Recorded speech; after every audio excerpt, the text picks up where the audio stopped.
I don't see myself. Fine, that's okay. Thanks very much for joining, and let's begin the proceedings. Yeah. Ganesh, Sure. would Yes, you hello. honor the introduction? Yeah, sure. Thank you. Good morning, everyone, and a warm welcome to the Center for Social and Economic Progress. My name is Ganesh Sivamani, and I'm an associate fellow here. I'd like to acknowledge that the president, Dr. Lovish Bhandari, has also joined. He's a distinguished economist whose work has been influential in shaping India's policy discourse. So we're delighted to host you today for this timely expert roundtable session titled Modeling the New International Environment. So as shifting trade dynamics, climate policies, and geopolitical uncertainties shape the world, it's important for policymakers to understand and navigate these changes through robust, evidence-based analysis. That's where our research can play a role in informing policy discussions. Before I introduce our distinguished speakers, both here and online, I'd like to briefly set the context by sharing some of our own efforts at CSEP in quantitative modeling. Under Professor Chadha's guidance, we have been working on constructing detailed input-output tables for India, as well as an environmentally extended social accounting matrix. We have also recently started using the GTAP database for some of our policy analysis work. And we soon, excuse me, we soon plan to begin our work on state-level CG modeling, building a capacity to help us analyze state-specific issues, including state-level climate action plans, fiscal issues, taxation, and distributional effects. Our work is complemented by some of our colleagues, Dr. Rajat Verma, who's also here, I think, over there, yeah, along with Dr. Joydeep Ghosh, has been building a CSEP CG model using the CSEP ESAM. And their research currently focuses on the impacts of carbon prices, and they've also been looking at CBAM impacts on the economy and emissions. Dr. Utkarsh Patel, also who's joining us here, is collaborating with the Potsdam Institute, PIK, and using their Remind Integrated Economy Energy Climate Model to develop energy transition pathways consistent with India's climate and development ambitions. At CSEP, we are committed to advancing policy-relevant modeling efforts, which makes today's convening very valuable to us. Leading the conversation are some of the experts in this field. It's my pleasure to first introduce the moderator, Dr. Rajesh Chadha, Senior Fellow at CSEP. He was a former GTAP Research Fellow, Professor at NCAR, and Associate Professor at Hindu College.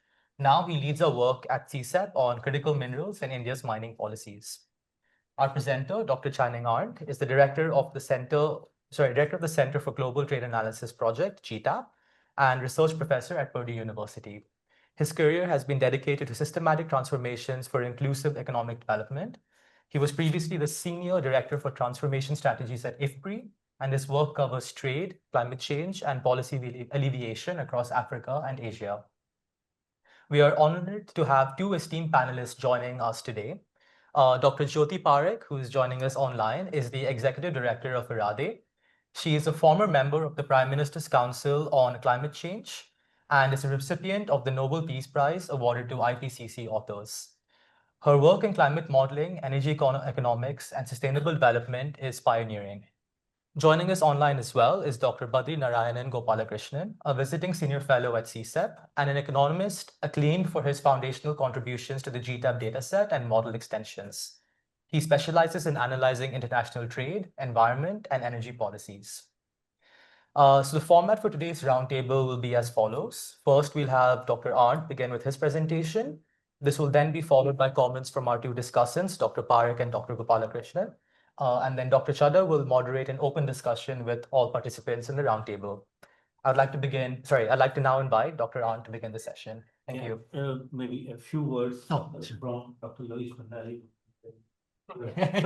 Just an audience, You've been working in this area, so please. Hold the mic to yourself. Oh, yeah.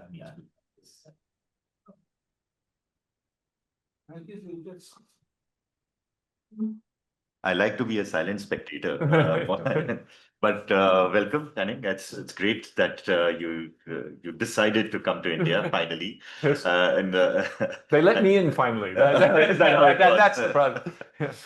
No, it's indeed great that you're here. I think there is a very large group of people in India who have benefited and have been active users of GTAP model. and your interest in furthering its use for a larger global narrative, which is more about global cooperation and trade, is indeed highly valued. And I'm very grateful to all of you for being here.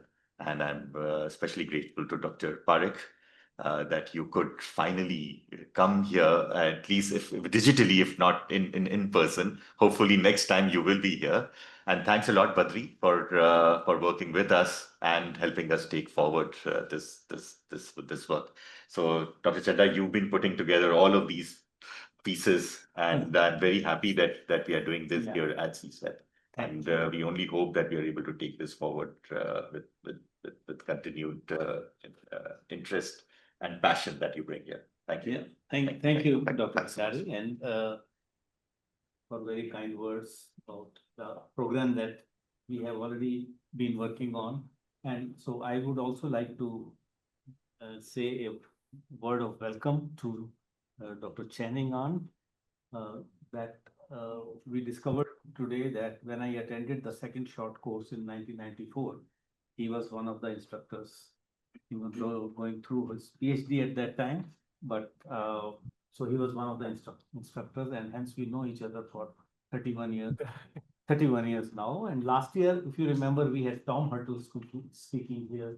So it's our privilege that you are here. And again, I echo Dr. Bhandari. Sincere thanks to Dr. Jyoti Parikh and Dr. Badri for being the panelists. And obviously, when you in the discussion you ask questions, please introduce yourselves. That will be very nice.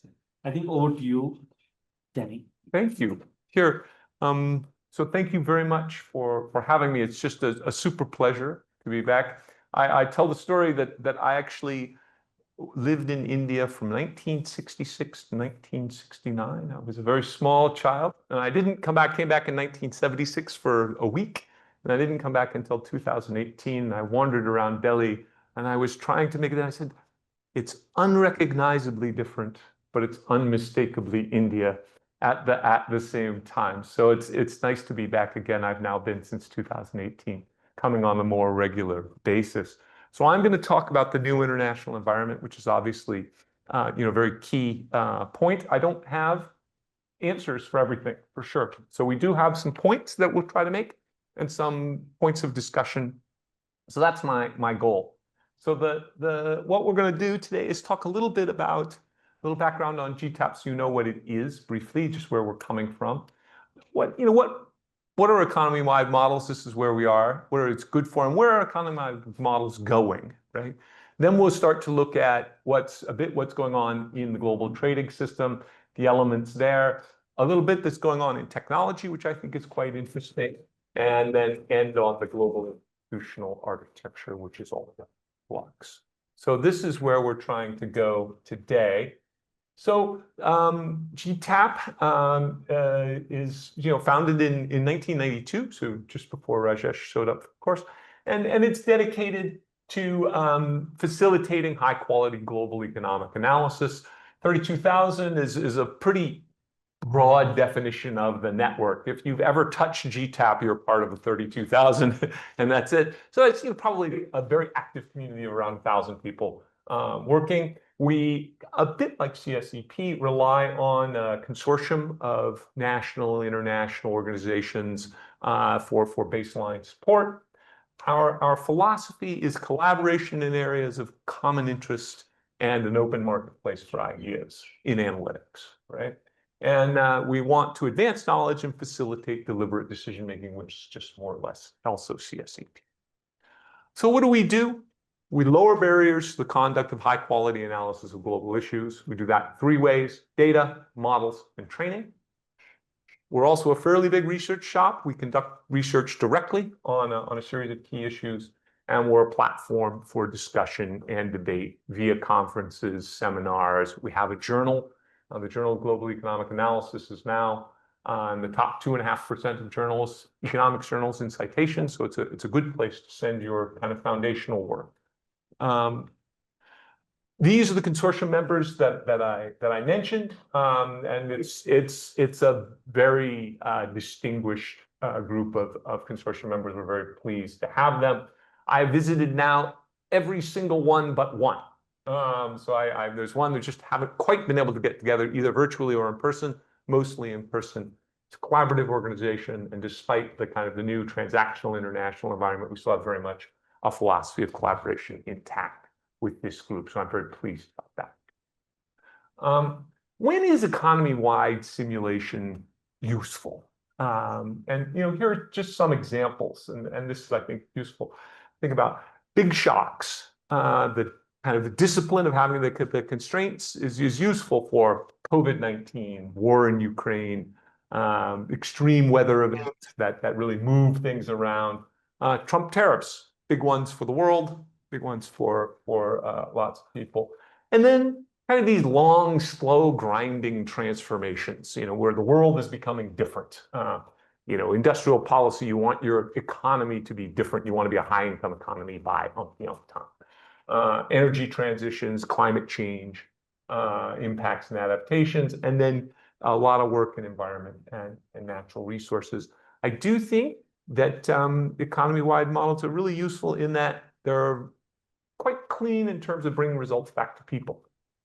So, and this is really important, right? Because at the end of the day, India is still a developing economy. It may be good for the environment, but what does it do for people? If you can't answer that question, it's going to be really hard to get the policy or the change into place, and this we do well.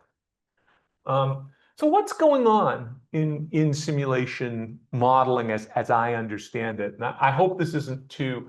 So I've got 3 layers there: global, country regional, and kind of global to local, right? And at the top, the CGE in the green, in the middle under global, that's like the GTAP model, right?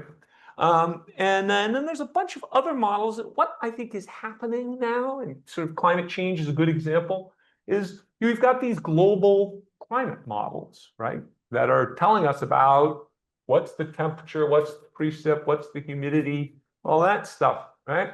And for me, for my global CGE model, right, you can tell me, oh, it's going to be 1.5 degrees warmer. Well, it doesn't, but what does that mean? Doesn't mean anything to me. So we're coming down to the gray, and there's a bunch of biophysical environmental models that we need to sort of translate this change in temperature and precipitation into what does it mean for crops? What does it mean for water availability? What does it mean for this? What does it mean for that, right? And then that goes up and can go into a country CGE or into GTAP. The other thing that's happening is actually the way that we tend to represent energy production inside CGE models is just not very good for energy transitions. And that it turns out that energy models are quite good at that. So over on the lower left, I think Terry, we were speaking about energy models this morning. There's energy models that are being done. And there's, when you're looking at energy transitions, it's nice, since they're so big and so important, it's nice to have the CGE model so you get to the humans, but it's also nice to have the more engineering-oriented energy models so you have the technology right. And then you can understand. And these don't all have to be combined like in a really rigorous way all of the time. They can be, well, let's look at the energy model and let's look at the CGE model, make sure they're in the same, ballpark. They're roughly doing the same things there, or we can just have them talking back and forth in a really rigorous way. So this is what we're talking about. We're talking about really modular systems, right? Good standalone models and mixing. I view kind of my job and my specialty is mixing and matching models to meet the issue at hand, right? So it's not one big mega model. It's something that we're pulling together. And occasionally it's just one model, right? With Trump tariffs, we can look at a global CGE model. That's probably quite enough. We don't need a lot of other things. But in energy transitions, we probably want an energy model and so moving into kind of what's going on in the global trading system. So here really we're at kind of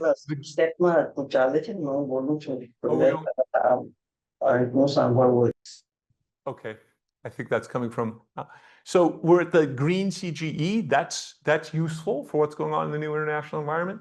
But also the macro models are useful, right? So we want to, this is where we might be looking at a global macro model or your country level macro model, the blue, right? Because we're expecting a whole bunch of things to be going on, and there's different, we want these to be informing each other. And I'll be focusing more on the CGE part, but I want to just give you a notion of how this is proceeding.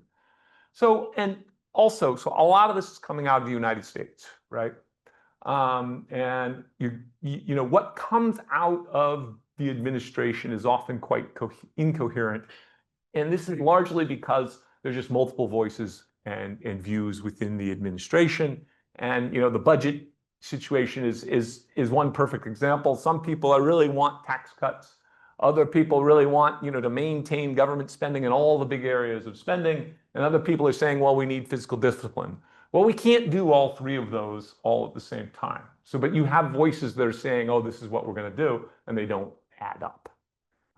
Just because what's coming out in the aggregate of the administration doesn't mean that nobody inside the administration has anything coherent.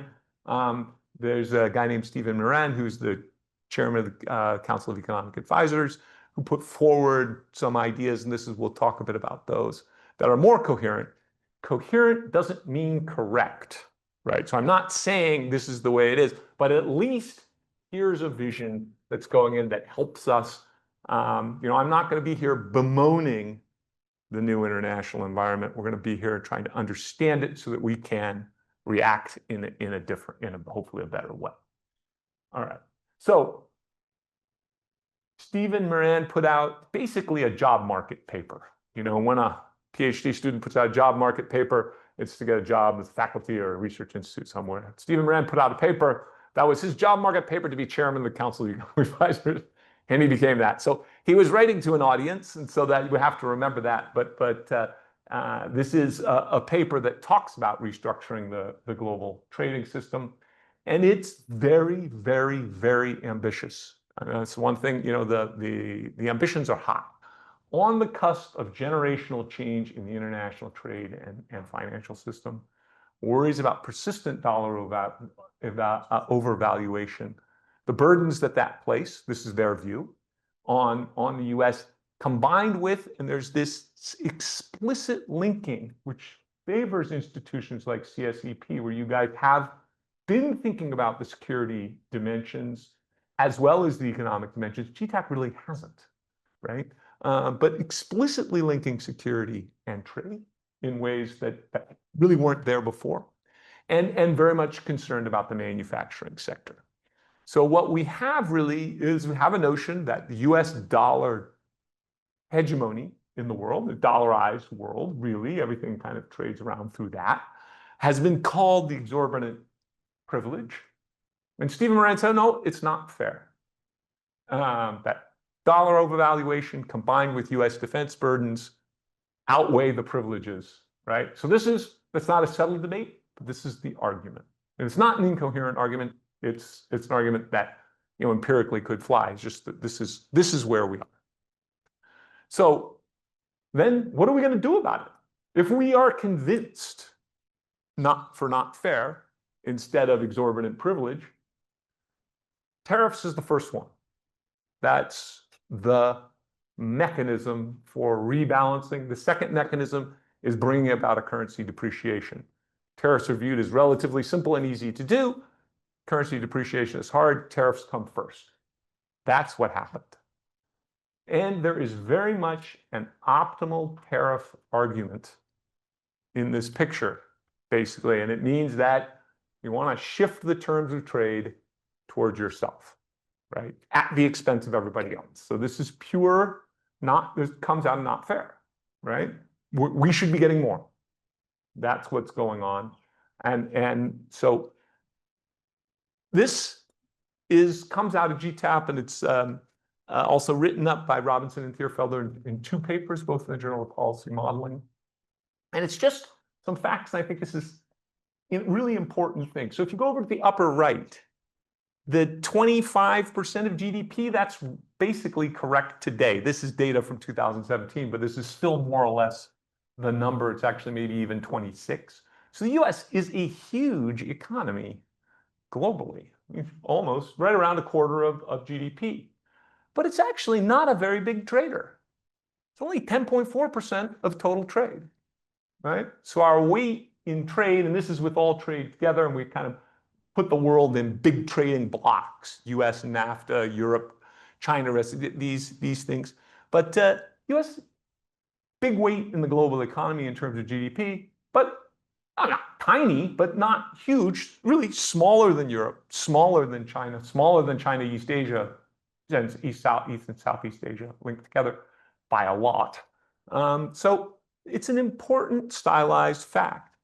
And it remains true even if we remove the trade with each other. So Europe trades with itself. So if we take away the European trade, it's still small, right? 13%, 13.5% of global trade. Right? So what this actually says is that when you run a bunch of Trump tariffs, they use the term, and this is a quote from Robinson and Tierfield, can diversify away from the US with little difficulty.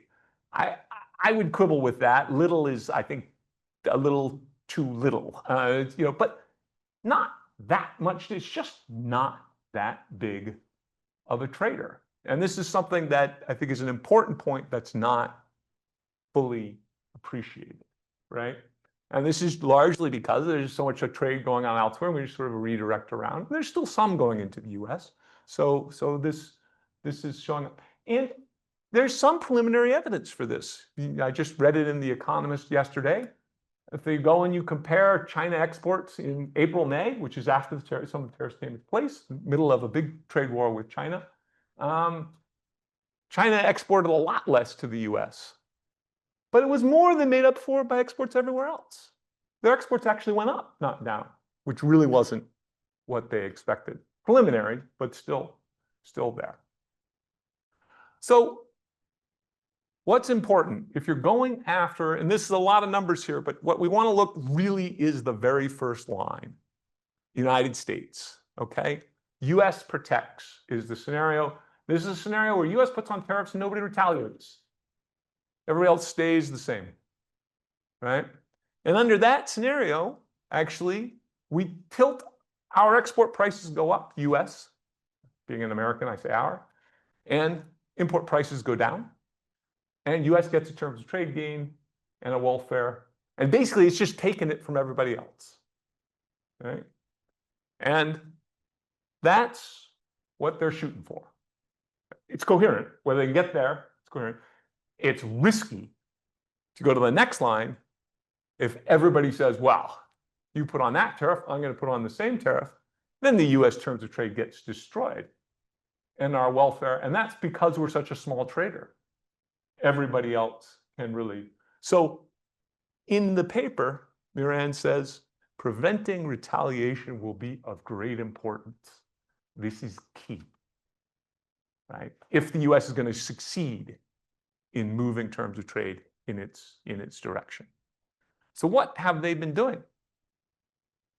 Thus far, except China, they've managed to put on 10 points more for some products, and there's no retaliation except China. And they wanted the trade war with China, right? So that's not a situation where they're actually unhappy. Now, my view, and I'm not saying it's good, we're analyzing the situation, right? Is that if you told Miran in January that he would have 10+% and no retaliation except China, that would be good. Now, there's some things that he's gotten that aren't good, but this is not outside of what the thinking is, okay? So this is where we are. First big thing, that's in process, right? The other big thing that I think is going on in the world is these technology trends, and I've been working on this for a while. I think it's just remarkable, and it continues. A lot of movement in variable renewable energy, principally solar, but wind and solar as well. Electrification of processes, especially transport, and artificial intelligence. And these things are interacting together, right? So the problem with variable renewable energy is it's variable. But the more batteries you have, the more you can store. And the more intelligence you have, the more you can guide that. And these things come together, right? So these are interacting items. So now we're really operating in kind of the CGE green, CGE blue, and the energy intensive modeling space. It's just to let you know, to orient you in the way that I think the world is moving. Right? Here, and I have to confess, I did not double check this graph, but it's almost exactly a graph that I put into a paper in 2019, which had the lines earlier. And basically the black line is what's actually happened with PVs. And the yellow lines are the forecasts of what's going to happen from PVs from the major forecasting agencies. And they've just been wrong, wrong, wrong, wrong, over and over and over again. And the installs have outpaced forecasts by like a factor of, what's it, 5? Yeah. I mean, or is it 3? 3. So it's within a 5-year period, right? And it's still going, right? Transport. This is actually from more than a year ago now, January 2024, when the barriers went up to prevent Chinese EVs from coming in. But the pace has remained just blistering. So today, more than 50% of new cars sold in China are pure EVs. It's remarkable. In 2020, it was like 2. In 2017, it was none. It's moving at a really remarkable pace. And the IEA is finally catching up to this, saying, wait a minute, with these kinds of trends, we're looking at peak oil demand in 2029, before the end of the century. So I think big things going on. And what I think is, oh, and then of course, I don't need a graph to tell you that artificial intelligence is moving and moving very, very quickly, right? So it's interesting. We have China and US engaged in active industrial policy with emphasis on manufacturers. China is all in solar, electrification, especially of processes, starting with transport, but all processes, and AI. US is really only in on AI. That's it. So it's a very different world, a vision of the way the energy system, how the world is going to be powered under this kind of thing. And the next point that I think is really important, you know, if you double the share of EVs from 2% to 4%, that's one thing. But when you double the share of EVs from 20% to 40%, that's a whole nother thing. That's a whole different level of force of change. And for all of these things, we're now seeing size where the next doubling is a huge force in terms, which is why the critical mineral work and other things happening is so important. Finally, I think I'm going to hit about 25 minutes. Obviously, all of this, there's many things that are stressing, and particularly the trade stuff. The international architecture is in flux. The norms, rules, and institutions are in flux, and every society has its own saying. You know, in England, it's Humpty Dumpty. I don't know if you know Humpty Dumpty. It's an egg, falls off the wall, breaks up, and you can't put it back together again. But it's Humpty Dumpty. The Chinese have a saying about putting water back into, you know, once you've spilled it. I just don't see, we're in the Humpty Dumpty situation. We can't go back to where we were. We have to go probably somewhere new. And this is a key place for thinking, you know, what do you want that architecture to be? And this, of course, is a place where India is, I think, quite important in coming up with what is the future of that architecture, and how do you interface with it? And we can go into that in the Q&A. So overall, US is it really trying to shift the global trade system more in its favor, even though it's not a very large trader, but it sure is a big player in security, right? I think US spending on military dwarfs the next 3 combined, right? So, and it's linking those two. So this We don't know. Strikingly different views on the way energy is going to go. China all in on a lot of renewables, electrification like crazy, obviously AI as well. US, drill, baby, drill, back to oil. Okay, it's very, very different view.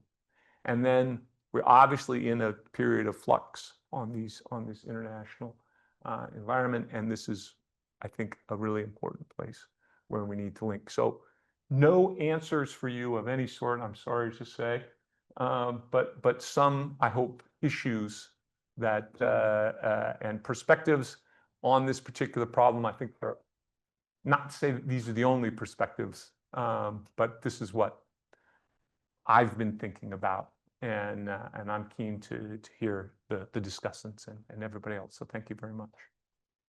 Thank you very much, Channing, for giving us such a wide canvas to think about the trade and energy issues, as well as you brought in the clean energy and critical minerals into the discussion. I think what the CGE modelers or trade modelers or macro modelers have been puzzled about is what started in 2018 as the China-US trade war, and followed by some major shocks globally. The first beginning is obviously COVID-19, and it was very difficult to model the global economy or even national economy through the 2 years of when COVID hit, and followed by the issues that have arisen due to global conflicts. I don't want to name them because those global conflicts have led us to some serious situation on multiple fronts. And one front obviously would be what are the views in the US about and climate change versus China about the climate change. And the last thing that, because I'm not going to take much of the airtime, the last thing is that the greening or EVs so-called revolution is going to be cooled down by China deciding not to export neodymium or magnets, or Right. So some serious issues are already in front facing us, and I'll moderate as I move around. So we have Dr.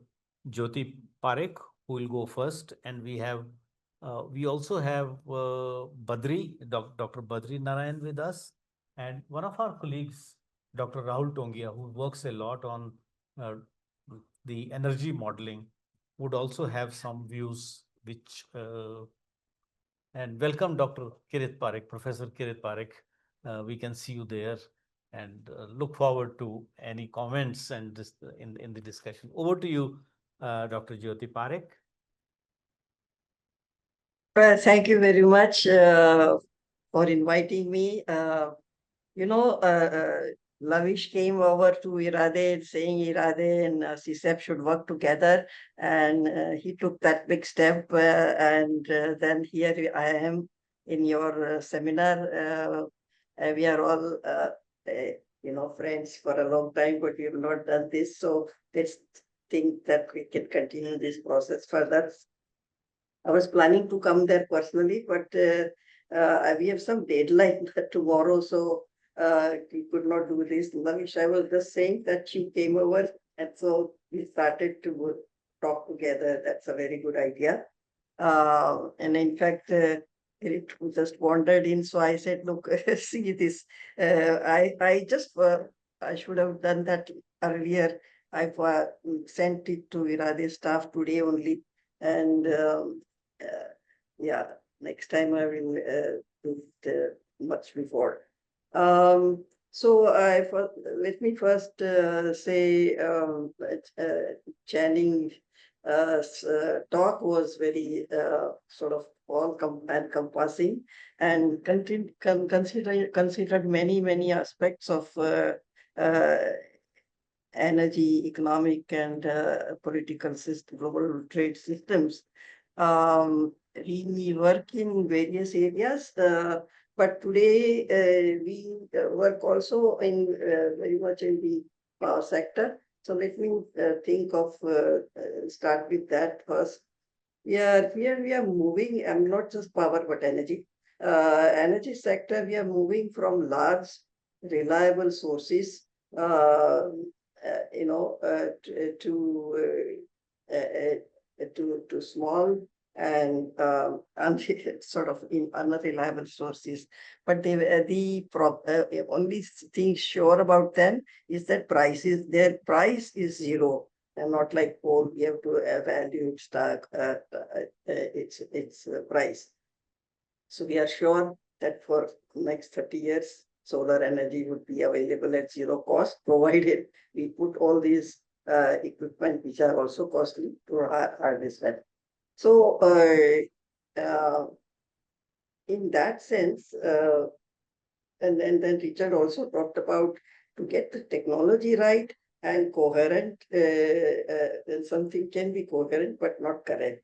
So my take is also that we are moving more towards electrification now, and small and variable sources are going to manage, which were earlier, they were kind of large sources were mainstay, and these sources were kind of finding their adjustments wherever possible. But now we are moving to a system where these sources will dominate because of the higher and higher electrification. And we also are talking about higher and higher conditions of being green energy, decarbonization, and so on. So we have to realize that has brought time element into the picture, and power markets are sort of now it's the dominating theme in the energy sector, that the time value of energy is different from every minute, every second, of course every hour, every month, and that has changed when you say let's get the technology right. That is becoming very important to get the in our energy model, month-wise and day-wise. If you look at the power market prices, they vary from 50 paise to 11 rupees, and also the kind of gigawatts for which you need it is very small sometimes, but it's there. And we thought of, we are still not into time of use pricing for the consumer sector. So you have to look at that aspect, because renewable energy time is the essence of the element which was kind of kept out in the fossil fuel, with its reliability over 24 hours, nuclear over 24 hours. And we managed without time of use pricing all these years. I know many other countries have it. In addition, there are various types of so that's when it comes the sectoral complexity. Sectoral demands are at different times, and now EV came in, and some people think that let us hook up at night, but as and when renewables are increasing, hooking up at night may not work, and so how do we actually change the bring the time factor in all our modeling work and energy systems? That is one point I wanted to make. And second is the when you talk about decarbonization, this is the one area in which we are, of course, all of us are working. There are so many small countries who have either landlocked or no access to oil and gas directly. I'm talking about our neighbors, Bhutan, Nepal. Bangladesh has access, but it has not much of its own sources. But when you go towards East Asia, Laos, Cambodia, and so on. So those countries can benefit from renewable, but then they are not available for the full time that the energy is needed 24 hours. We think that the international regional cooperation and linking countries is a very essential aspect of the new energy systems.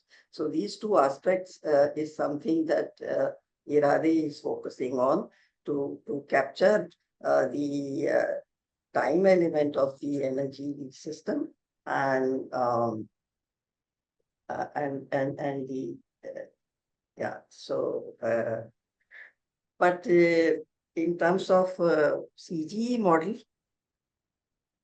I think it came a little bit low. So we, yeah, by the way, that makes storage very important. And storage, somehow people talk about batteries, but batteries are a few hours. And so we are looking at much longer options. Pumped hydro has been around for a long time. And at the moment, if you ask power system people what are the storage options, they would only name one, pumped hydro, because battery is still making its way in specific places, but it's not an energy system-wide storage option yet. We are also looking at several other storage options, and there is what we call it closed loop pumped hydro system, where you just need two reservoirs. Maybe not near the. You can use it with wastewater treated, of course, which is now thrown into the river, and you can run two reservoirs at a different height and make this. So CEA has now got something like 40 schemes coming in. I mean, big companies have suggested that they are willing to go for it. That is also another area we are working on. So I think we are doing complementary things. And if I think you want to say something, Kirit, he happened to walk in. I should have planned his thing earlier. Okay, so thank you very much. That's it from my side at this point. Thank you, Dr. Parikh. Any parting comments, Dr. Kirit? I would just say that, if the battery and the rare minerals is going to be a problem, then certainly pumped storage, pumped hydro becomes very, very important. And because it has much more flexibility and longer term storage becomes possible there. So I think an Australian scientist has estimated a very large potential for China, for India, of off-river pump storage systems. And so I think this is something we should really concentrate on, but not that we should not consider of alternative battery materials, storage systems as well, because that is, one can't be dependent on oil and change that dependence to dependent on China's batteries. So one has to really, for energy security, we need to worry about all these changes as well. Thank you very much. Also, I think Trump's war on rare, I mean, everywhere he goes, he's still totally obsessed about rare minerals, whether it is Canada or Greenland or Ukraine. And that is also scary to people outside the United States. Yes. Thanks very much. So, Channing, would we take Badri's comments also? Sure. Okay, over to you, Dr. Badri Narayan. Thank you very much, Dr. Chadha, and I really feel very delighted to be here. My teacher, Professor Parikh, are there, and also Channing, who is my longtime friend and our GTAP colleague, and Dr. Chadha. So all of your, it feels like a homecoming for me. So thank you so much for having me. On the presentation, it was wonderful, Channing. Thanks for bringing all these different things together and see how GTAP and the CG modeling framework can help address a lot of these different issues. I think the observations about the recent changes in the international environment and the looking at the economic structure and making some observations on that, particularly referencing those two papers you mentioned, Robinson and Thierfelder, and the other one. That was very, very insightful. I think even without retaliation, the main thing that while it's true that Stephen is right in saying that the US has been able to avoid retaliation, major retaliation. It is also true that we already see a lot of economic impact on the ground in terms of inflation, price increases, and so on. Of course, there can be a short-term or maybe rather a longer-term increase to production, which is what the administration is talking about. But then there is a lot of short-term, immediate, issues that people are facing in terms of increase in prices. Like you said, the share of imports in domestic consumption may be relatively low, but if you go granular, at a granular level, you may see that many of the essential commodities, our products are largely imported. So that's why we see if you go to the grocery stores, we see the direct impact of tariffs. So that is one thing, and the retailers are happy to pass on all these tariffs to the consumers. There is also another thing which we don't realize so much in the modeling. In the models do not capture so much, which is this extra pass through. So in reality, the tariffs increase and decrease, but there is a stickiness. Like when the tariffs increase, the retailers increase the prices. When the tariffs decrease, they don't decrease the prices so much. So that's something we observe across the world. In India, this has been pretty much the norm in the context of the GST. Most of the price increases have been, blamed on the GST increases. So the same thing is, I see that it's probably happening a little bit in tariffs. So the price angle is an important thing, and I know the CG models are real, so we don't typically forecast or predict prices, but it is captured in a relative sense, and that's a very important aspect. And all the simulations I have run so far with the various variants of the model, we always see the increase in prices, which is what we see on the ground too. So I think that is one aspect. And the second, on the energy, I think I agree with Parikh ma'am about the time use of tariff. So we did a project with the World Bank recently on this aspect, trying to model the impact on the consumption of introducing a time use tariff. So based on the time, if you have different tariffs, we're incentivizing people to conserve on tariffs. We did this on Jordan. We used the GTAP model. We augmented it using some econometric estimation from survey data sets.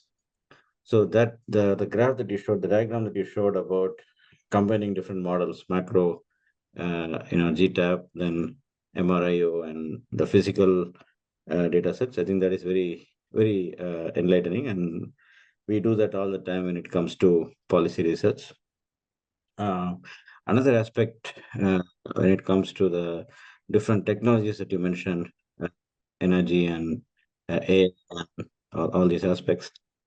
One difficulty that we have been facing when it comes to this digital technologies like AI, if you take for example, is that the only way to model AI has been an increase in productivity, and how much to increase productivity is always a question. I've done some work on this, but mostly we have to rely on some groundwork done by the big four companies or top three companies who would say that because of AI, this particular sector will increase productivity with this much and so on. Many times these numbers are not necessarily accurate or sacrosanct, but those are the only numbers we have, and then we shock the model using them and so on. So maybe another approach to take could be to see what they actually do. Instead of simply thinking of them as productivity shocks, we can actually say, what will AI do? For example, what is ChatGPT doing to various sectors? So we can actually go through the mechanism through which these new technologies act upon the industries, and we can do something. And we spoke again. Dr. Parikh talked about the storage. So there, I think there is a little bit of constraint we have right now in most CGE models, because it's difficult to disaggregate these storage sectors, particularly the upcoming ones, the new ones. So we are also trying to do some work on that, trying to disaggregate some of the sectors, battery and others. The biggest difficulty with this futuristic sectors like pumped hydrogen and so on is that currently they may be small and the data is scarce, but in the future they may be a big deal. So how do we move from this pretty much like zero to a huge number? So there are, I know there are some technical solutions for this, some modifications of CES. I think I remember Dominic had done some work on this. So we have some of that in the GTAP power model, where we have pretty much zero renewables in the beginning, and then they go on to major increases. If you purely think of them as percentage changes, it's going to be like 10,000, 20,000 percentages increases, which is very perplexing. So we try to do that in some other ways, like in terms of absolute changes and so on. So that's another technical point when it comes to modeling technologies, some of the challenges that we are facing. But I think the main reason why GTAP in particular and CG models in general have been quite popular among scientist community overall, not just economists, is that this is the only framework through which we can think about the economic system, or the economic and physical system together as a whole, particularly with this energy volumes and this emissions, different types of emissions and so on. Climate scientists got interested in these kind of models. Because when they think about, when non-economists, scientists, researchers think about economics, they think of the economy as a system in which industries are interrelated and so on. And this has been a great service that GTAP has done to the global community to be able to pivot this model, which was originally meant for trade policy, into marrying this with physical systems and so on, to make it very appealing to the non-economists. And that's how we were able to publish in Nature, Science, and these kind of mainstream interdisciplinary journals.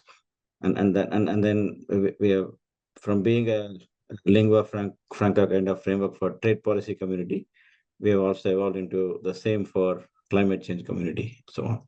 So I think that has been a tremendous service done by the GTAP community over time, bringing CGE models to the forefront of modeling policy challenges, not just economic policy challenges, but also scientific climate change related stuff.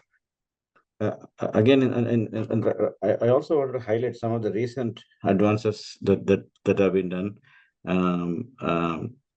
like circular economy, looking at various new sectors, upcoming sectors. The problem that I raised earlier, some of those problems are being solved in the GTAP Center with this disaggregation of a lot of sectors, and I think that will go a long way.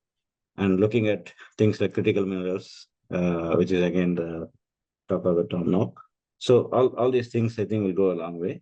And one last thing I wanted to highlight is this endeavor that we have, I'm collaborating with Dr. Chadha, Ganesh, and Lavish on developing a granular state level model, so that we can look at the global changes. For example, taking this tariffs by Trump and looking at the impact of that on a particular state.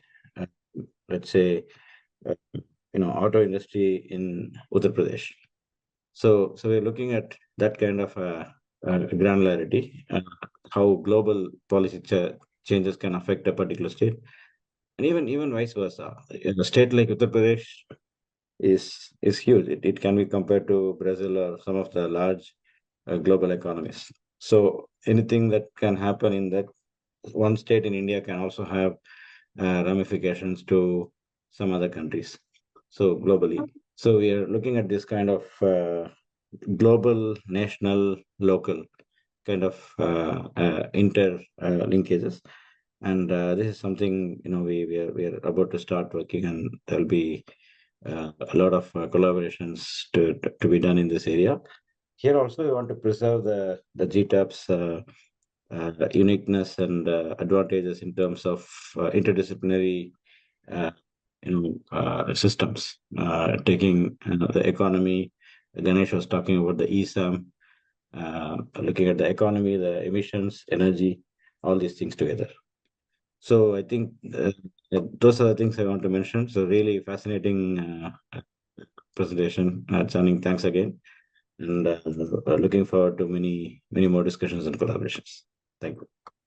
Thanks, Badri. Given that you are deep into the midnight in Seattle and still awake and presenting, so thank you very much for being with us. And Dr. Rahul Tongia, maybe for 5 minutes, and then we'll open up this discussion too. Would you like to respond to the two commentators or take the third? Whichever you prefer, Josh. Your choice, your choice. Why don't we just take the third then? Okay. Yeah. Rahul, over to you. Thank you. Channing, excellent presentation. Thank you for that. I'll just focus a little bit on the energy front. As you pointed out, electrification is a very big deal, but for some of the world, especially Africa, household electrification is still incomplete. India has hit household electrification at a wire level, but quality of supply is low and the consumption is still quite modest. So back of the envelope says the average Indian household vis-a-vis the US household is 6 times lower consumption.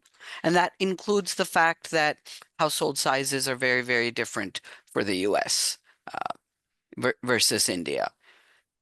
Policies really drive this. So when we look at energy in a deep dive, the uncertainty is huge, as it is for everything, but policies can really both change or distort what is a quote unquote equilibrium.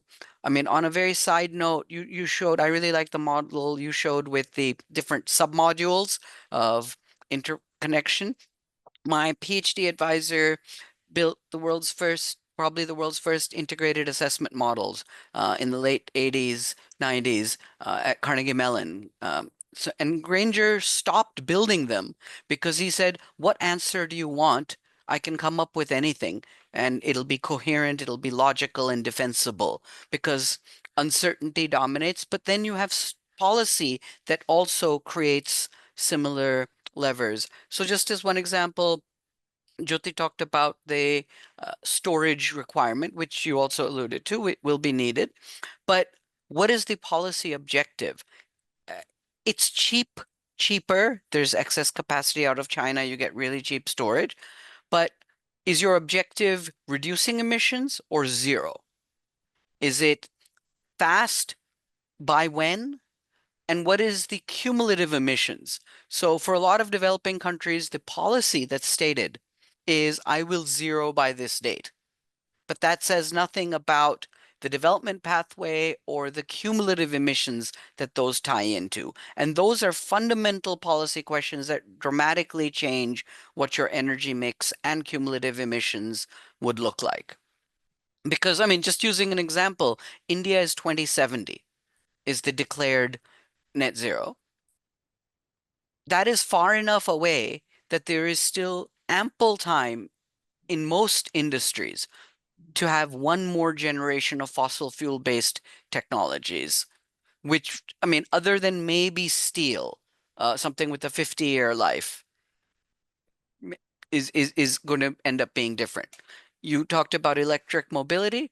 It is quite shocking, especially post the US, what's happened in the last year or two. The growth from AI is actually higher than the growth from EVs. China is a very different story, but within the US, that's the way it's playing out. Of course, cheap EVs, people want them, but they don't want Chinese. So now you're back to the policy question, subsidy. We have a paper on the fiscal implications by my colleague Shyamashish there, which sort of shows that there are implicit subsidies. Forget the fossil fuel subsidies, which Lavish and others have quantified, but then there are other sets of subsidies which are even higher under today's policy framing. The other big unknown ties back to policy that a lot of the world focuses on four-wheelers. For India, four-wheelers are not the majority of emissions. It's other modes, freight, buses, two-wheelers, three-wheelers, obviously. Maybe some of the world isn't thinking about that because the US has not thought about getting rid of big trucks. It's not viable yet for electrification. But it's shocking that a country like the US, which has, quote unquote, an underdeveloped railway system compared to Europe and China and even India, has a higher freight share than India by railways. And the modal share of railways in India has declined to now it's about 25, 26%, used to be in the 40s. So things like that are really big structural questions that need detailed models. You mentioned, Badri talked about the prices issue, obviously, and the uncertainty that's there. That's a big one. Jyoti talked about time of day. It's a very different grid that we will have in the future. India is very solar heavy, and that's something a lot of models and global estimates miss out on. India has a bigger problem getting rid of the tail of emissions than the rest, many other countries, because its wind profiles are not as amenable. They're very seasonal, monsoon dependent. And then the last point I wanted to just come, and things that we're working on, is how do you factor in political economy into techno-economic models? Optimization often can't figure out a lot of these levers. And Rajesh, in your sort of statement, or sorry, also Channing, in yours, you mentioned you've got these shocks, COVID-esque, and then you've got big transformation changes that are longer played out. Policies can span both of them simultaneously.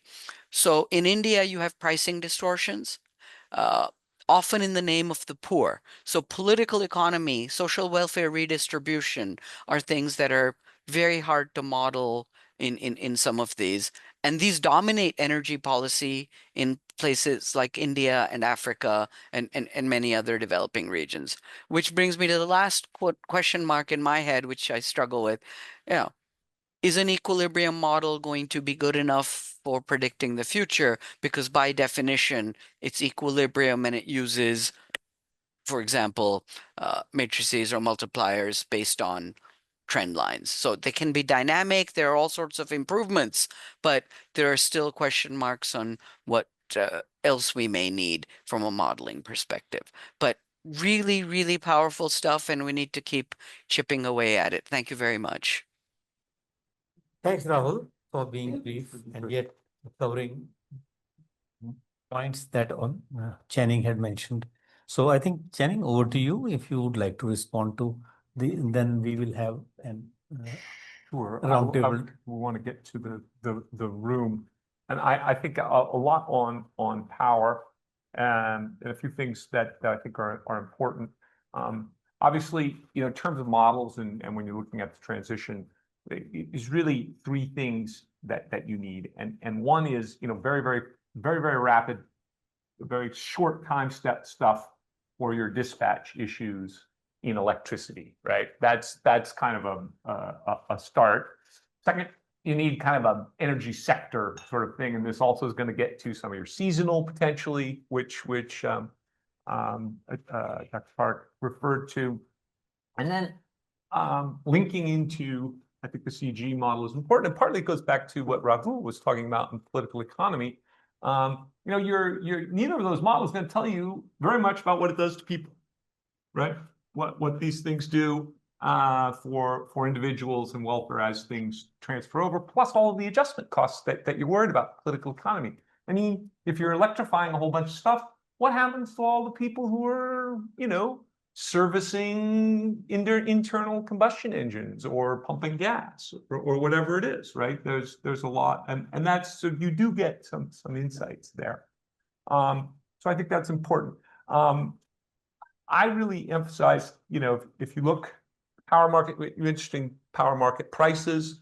My wife is on the board of the electric utility, you know, town, right? And power prices go negative, you know, area, right? You pay people to take power because the wind is producing so much, largely wind dominating. And these, you know, this is, I think, one of the points is a lot of these issues in kind of transition, energy in particular, has to do with institutions. You have a bunch of institutions in Colorado. You know, we dug up coal in Wyoming. The train brought it down to the power plant just north of Fort Collins, where I live, and the power plant could cycle, and it supplied the town, and that was that, right? Now it's a whole different world. They're trading, they've got wind, they've got solar, and they're going to shut the whole coal plant down, right? And so the institution needs to change along with the markets.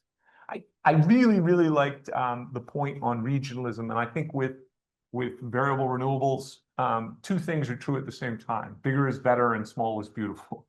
They're both true.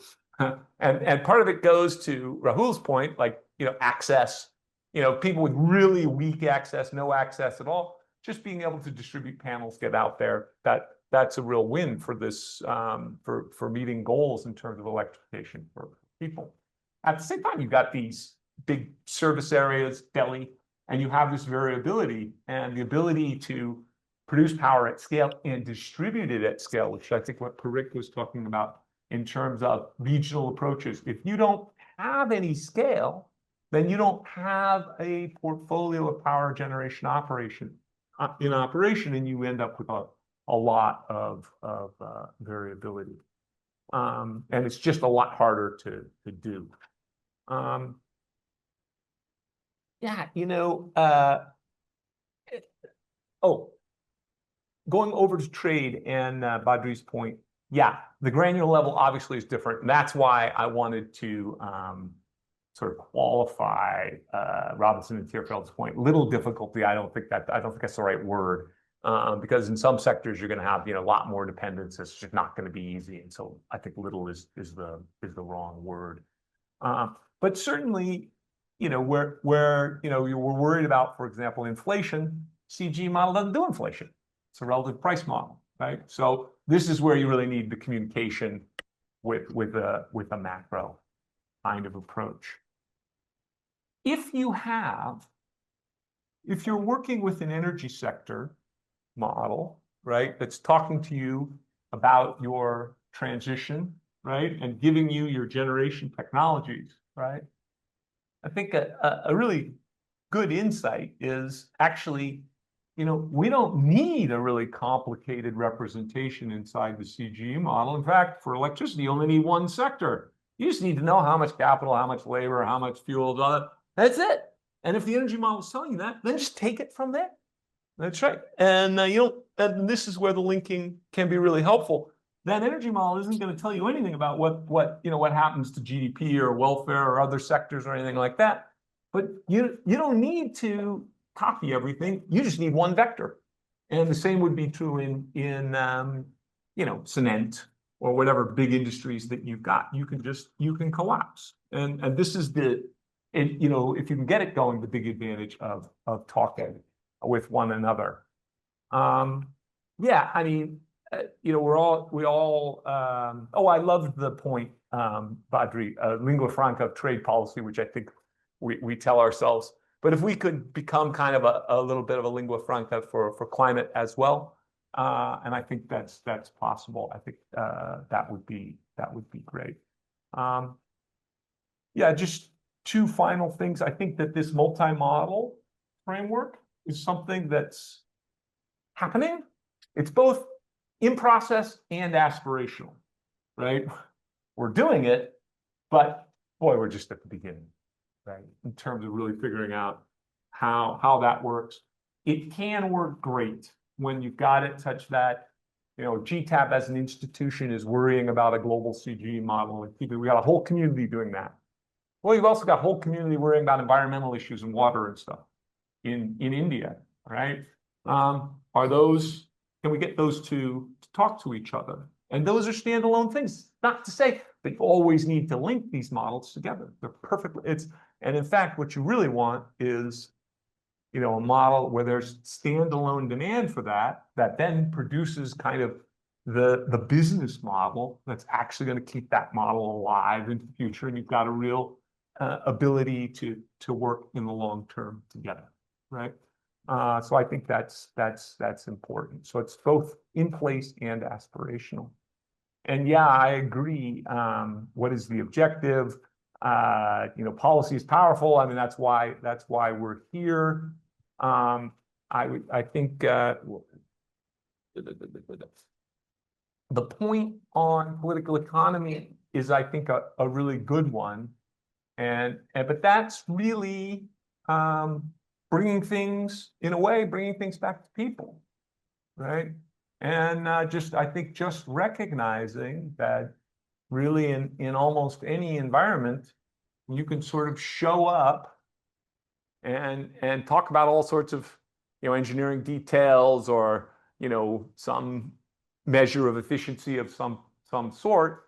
But until you can really tell the politicians what it means to their constituents, then you got trouble, and they're going to be really reluctant to do things, and so that's just a really important part. But I think you can. I mean, it's not. Obviously, we're not in equilibrium all the time, for sure. In fact, you could argue we never are. But we're always trending towards that. There's some powers that are moving us that way. And especially when we're talking about big stuff, I mean, you know, equilibrium remains pretty powerful as a tool. You know, it might not be great for high frequency trading concept, right, where you want minor disequilibriums. But if we're looking at major policy shifts or really big shocks, then, you know, we're not going to sit major disequilibrium for a very, very long time. I hope I touched on most of the stuff. Thank you, and we may get some more. Over to, please identify, please raise your hand, identify yourself and ask your question. Yes, please. Thank you, Dr. Chadha, for inviting me, and thank you, Channing, for your excellent presentation. I am Barun, currently working as a senior researcher at International Food Policy Research Institute. So I have 3 points to share with you, and especially to the modeling community here. It is useful to have a global model. First of all, that I completely agree with you. And there is one aspect I want to share that really need a model to answer such type of question. Take an example of Nepal that has a more than 80,000 megawatt capacity of hydroelectricity, but at this point they have around 15,000 megawatt actually they have, and they are targeting to reach around 35,000 by 2035. Now, question is that the question that is not for you, is basically question to the modeling, is that they are trade surplus in power and they are trading with India. Now, just imagine if they add on power capacity in future, maybe there will be more surplus. At the same time, India is also adding more surplus. So I don't know the whether they will fulfill their purpose of adding more capacity of hydroelectricity for that economy or not. So that is typically a modeling question, because if the demand clashes, then there will be underutilized power capacity for that country. That may happen. We don't know when it may not happen. So that is typically a modeling question that a global model can capture. That is one aspect I wanted to say. The second point I want to say regarding the Trump tariff, in March there was an op-ed by Professor Raghuram Rajan. He said that the extent of impact, the size of impact of Trump tariff on US economy depends on the elasticity. So the different commodity has different elasticity, and sometimes when we use CG model, we don't get the realistic measure of elasticity. Sometimes we get. So how should we react on that kind of a situation when it is very sensible to see the size of impact, and the elasticity parameter plays an important role. So that is the and third point regarding the electric vehicles.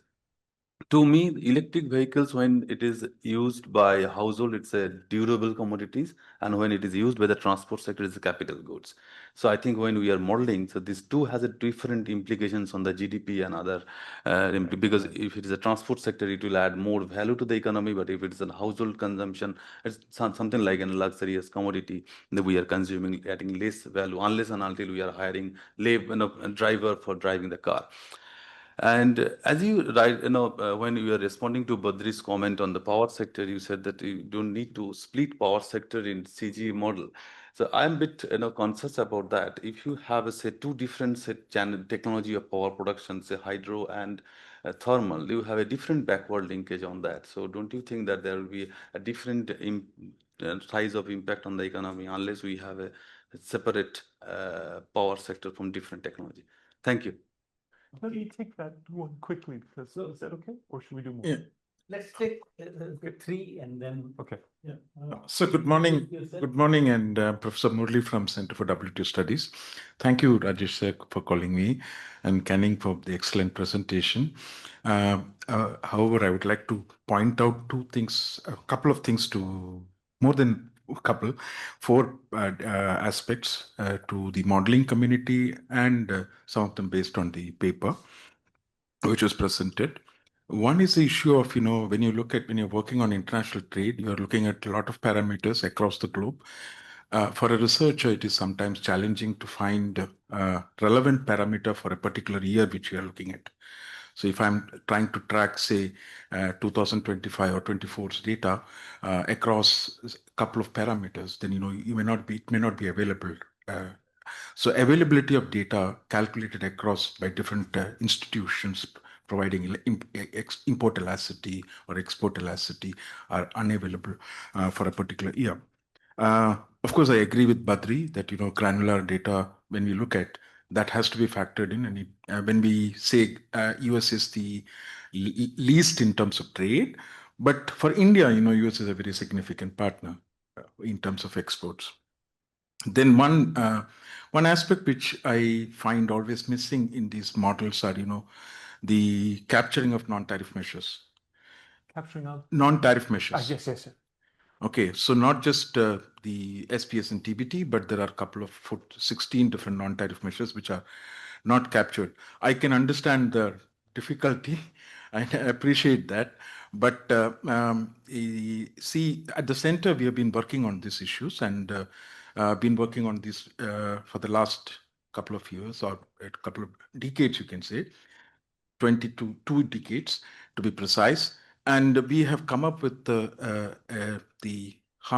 HS code identification at 4-digit level for the non-tariff measures, whatever has been notified to the WTO. The other aspect which I want to ask you, have you considered AVEs for the calculation of tariffs, or is it simply ad valorem averages? Canning. Okay. Ideally, ad valorem equivalent should be calculated. So AVE actually converts the specific duties to ad valorem terms. So that's because large part of the developed countries, some of the Europe and others uses specific duties in agriculture sector, and that's always left blank in the ad valorem averages. So it's missing. So this is again coming from the long research which I have carried out on trade. Yeah, thank you. Thank you. One more. Varun, quick. Yeah, hello everyone. My name is Baran Pradhan. I'm a RA here at CSEP. So I'm not very this was a very illuminating presentation first. Secondly, I'm not very familiar with CG models, but I had a question that you mentioned that even though with US's tariffs and the US-China trade war, China has actually increased its export share, and more or less, we can say that these tariffs are not having as much impact, and the US in global aggregates is a fairly small player. However, for most nations, US is the largest import market for their exports. So does CG models miss out these asymmetric vulnerabilities that exist at like for a tariff on the impact for these segregated countries? So yeah. Thank you. If you can. Sure, I will try to go quickly. Yeah, so that we can have one more round. Okay.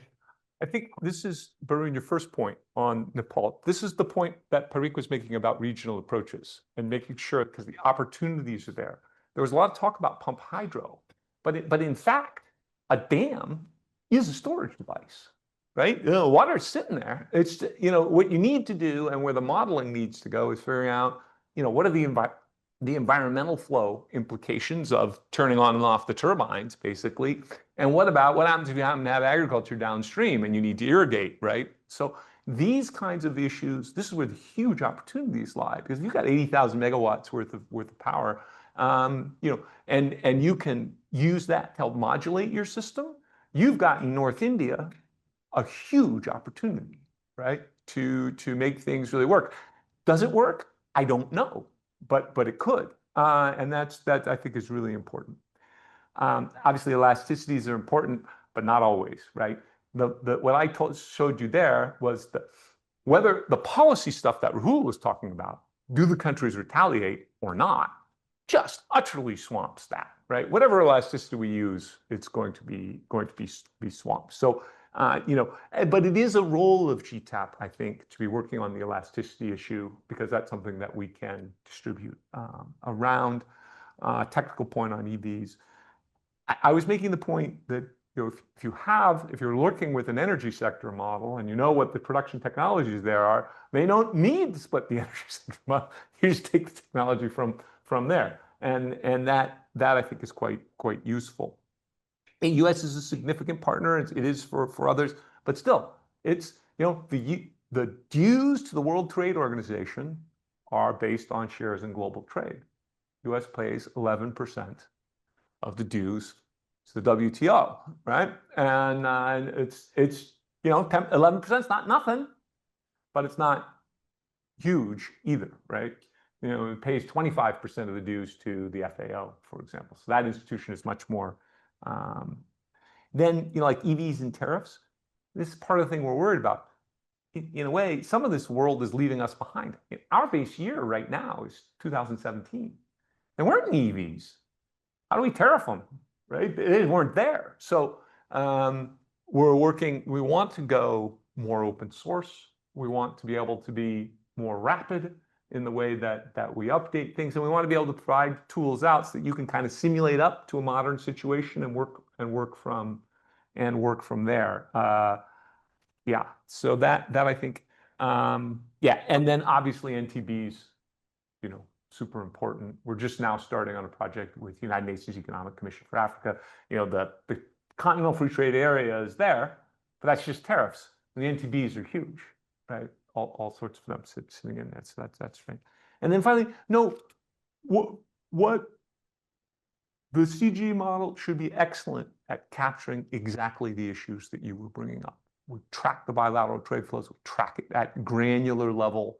So and the very big, broad issue, right? Looking at the whole world, kind of obviously starting to trade around the United States.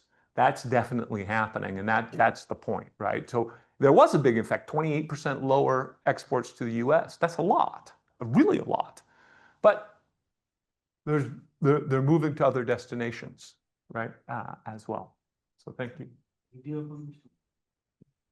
Yes, please, with your permission, can we extend? Yeah, I would just reply to one comment on Nepal.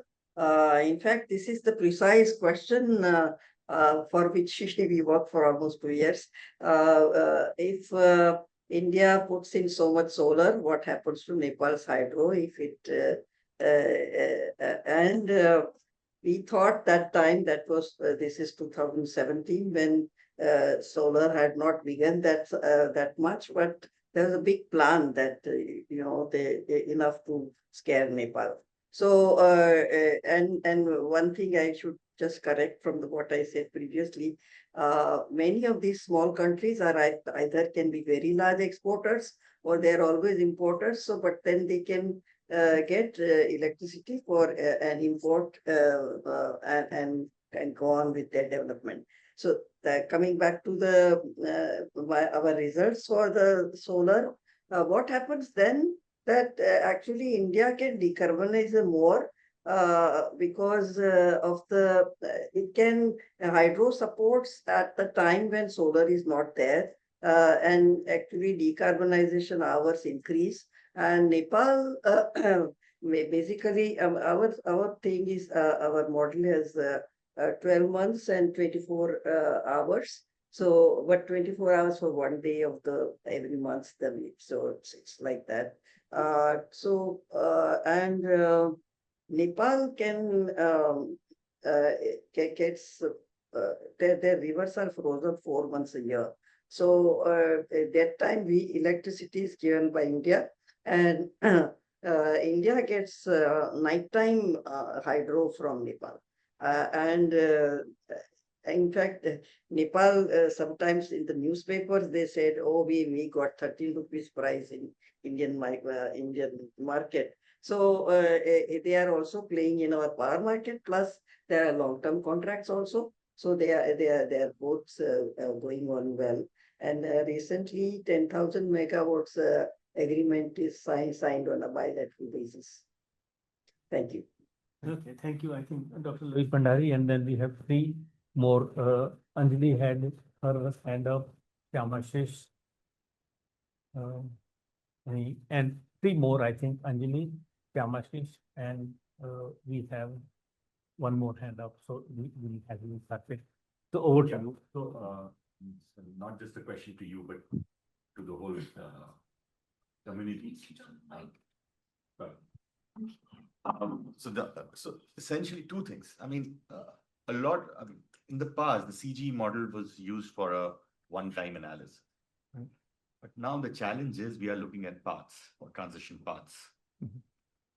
And so are you planning to develop certain modules, or what are the certain methods by which we can look into transition paths? And that's actually become at least related to climate change. That's getting to be very important.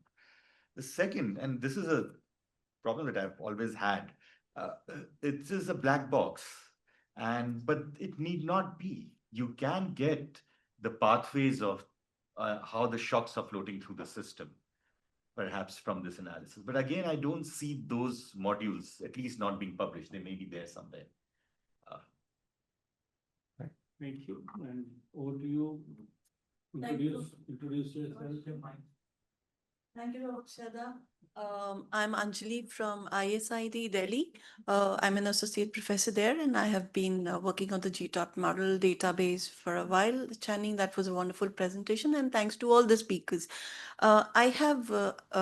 So actually, I want to underscore further what Professor Badri happened to say in terms of the necessity to start modeling the futuristic sectors, not only hydrogen and AI and the associated carbon capture and storage utilization stuff, not only because these sectors by themselves are emerging, but more importantly, because they feed into a lot of greening of existing industries, for instance, green steel, etc.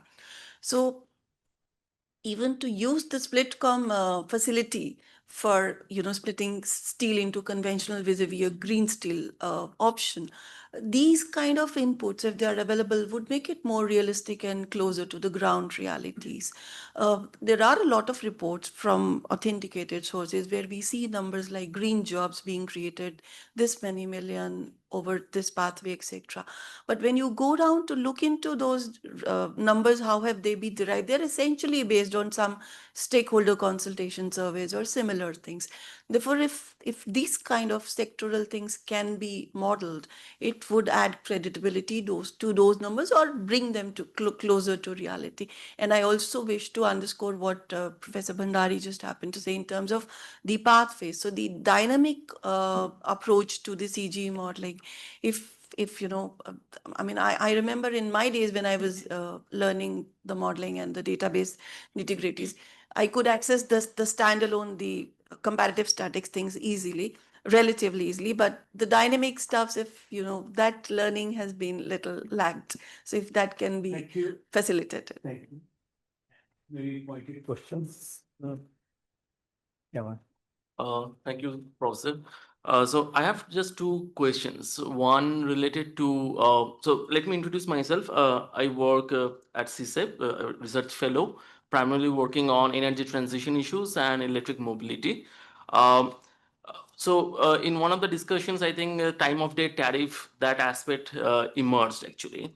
But I often wonder how we can actually evaluate the possible impact of time of day tariff regime on the retail consumers, because currently most of the TOD tariff regime is applicable to commercial and industrial consumer categories. So you have baseline data, you have certain tariffs, and you can see how the consumption pattern has changed post the effectiveness of the regime. But in case of domestic or residential consumers, there is no such regime currently in effect. Right. So when we talk about the possible impact, that means the elasticity or the coefficient of the impact for new consumer categories or for new impacts, how CG or this kind of models can, give a better visibility that, okay, if I introduce TOD tariff regime in Delhi, for example, what would be my savings in terms of electricity? So that is one area which, I'm interested to know, because there is a lot of talk around that. And my second question is that is related to nature-based solutions. When we talk about climate action, we talk about putting solar, EV, those kind of capital investments where you can put a dollar term actually. You can express in terms of GDP. But when we talk about nature-based solutions, for example, there is a pretty coastal belt in India. You can put certain vegetation there which can prevent the risk of catastrophic storms. But how can we actually then quantify their impact or the value to the economy actually? Can CG or this kind of models evaluate the merit of nature-based solutions? Thank you. And briefly, okay, we have two more hands. So if you can read it. Yes, of course, anybody can go who needs to. Absolutely, yes. Nobody's trapped here. Yeah, it's well past time. Yeah, of course. Yes, thank you. Yes, Karthik. Hi, my name is Karthik. I'm a member of the CSEP team here. I have two small clarifications actually to just know a bit better in terms of how this is looked at in CG modeling. On the idea of why other countries did not probably make the choice of putting countermeasures, even though they wouldn't have such a trade hamper for them. Wouldn't geopolitics of trade also matter here? That is that the optics of just putting countermeasures is quite different, and China being a relatively larger economy can choose to do that, wherein other countries can just not do so. And lastly, the challenge of foreseeing or making projections on growth of green trade, is it that now you face a challenge as modelers, given the complexity of supply chains and how the ownership structures really work, that it is harder to project the manner in which these technologies will grow, and the numbers are likely to be not correct? Given the example of solar, as you showed, that it's just harder to do so now because the supply chains are way more complex and it's not really as transparent as it used to be. Okay. So yeah, hi, my name is Sharat. I focus on, I'm from CSEP, a fellow. I focus on electricity sector, basically on the energy side of things. Solar is my forte. So this is more like a comment, just one single comment on this. To the Samsi's point, what he just made. So interestingly, Kerala has interestingly started the residential side of things. So they have started time of day, and one of the critical pieces which were always been missing for time of day for residential households specifically has been smart meters.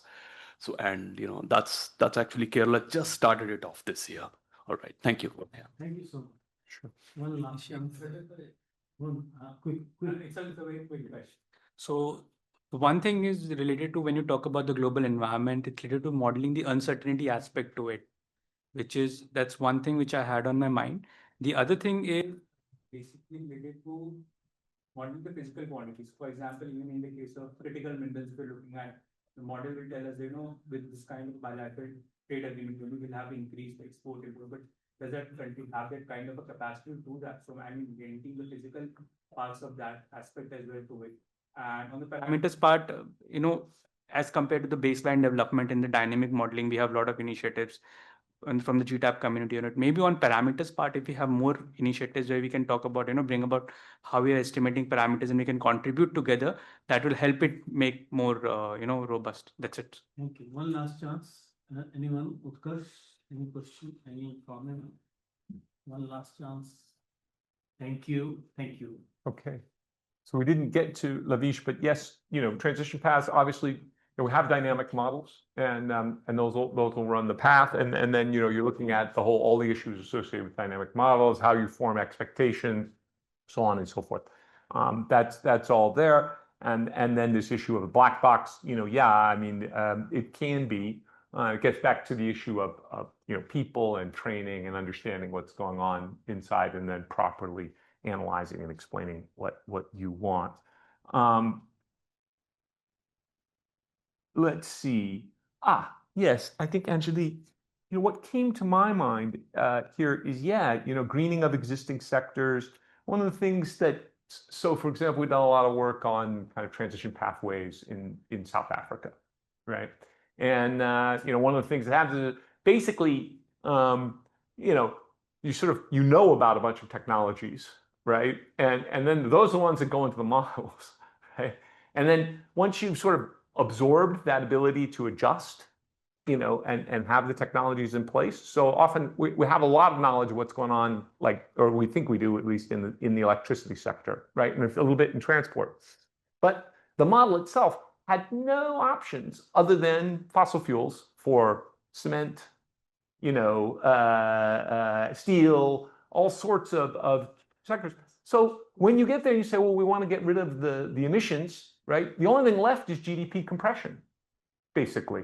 That's it, because we didn't give the model any choice, right? And so we just got to be at least aware of that, and thinking about when you're presenting your results, right? Well, all of a sudden, actually in South Africa, the GDP is going up with the green transition because some of these are more efficient.